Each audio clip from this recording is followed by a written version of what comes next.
réaction par rapport à la question qui a été posée? Je voulais réagir par rapport à cette question sur le compromis à l'africaine, enfin ce petit commentaire, pour dire que, voyez-vous madame, c'est justement ça qui doit changer dans nos rapports avec la France en particulier, mais l'Europe en général, l'Occident. Votre façon de voir les choses lorsqu'elles se passent en Afrique.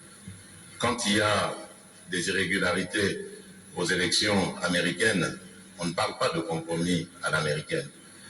Lorsqu'en France, il y a plusieurs années maintenant, lors des années Chirac, il y a eu un scandale sur des électeurs décédés qu'on a fait voter, on ne parlait pas de compromis à la française.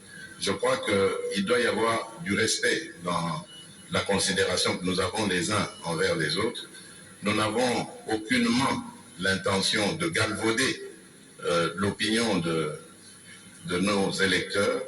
Le processus électoral est entamé.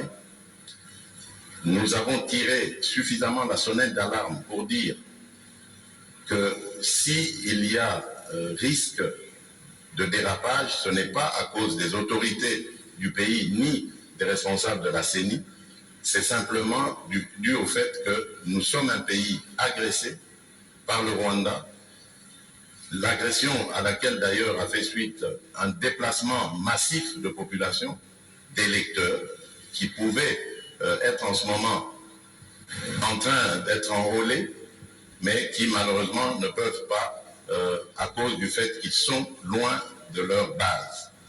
Et à cause de cela, nous risquons de prendre du retard dans l'enrôlement.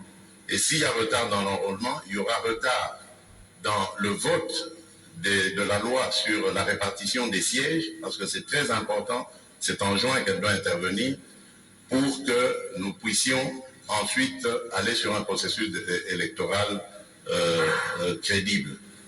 Sans cela, je ne sais, jusqu'à ce stade, je ne sais pas comment nous allons nous y prendre. Est-ce qu'il faut stopper le processus d'enrôlement des électeurs en attendant que la paix revienne, avec le risque que cela impacte sur le respect du calendrier, ou faut-il continuer le processus en ne prenant pas en compte les populations nombreuses de déplacés de guerre? C'est ça qui peut poser problème. Et si demain, nous allons aux élections dans des conditions difficiles, vous parlerez de compromis à l'africaine, alors qu'aujourd'hui, ces mêmes Africains sont en train d'attirer votre attention sur cette ignoble et injuste agression due au fait du Rwanda, et demandons même des sanctions. Personne n'en parle.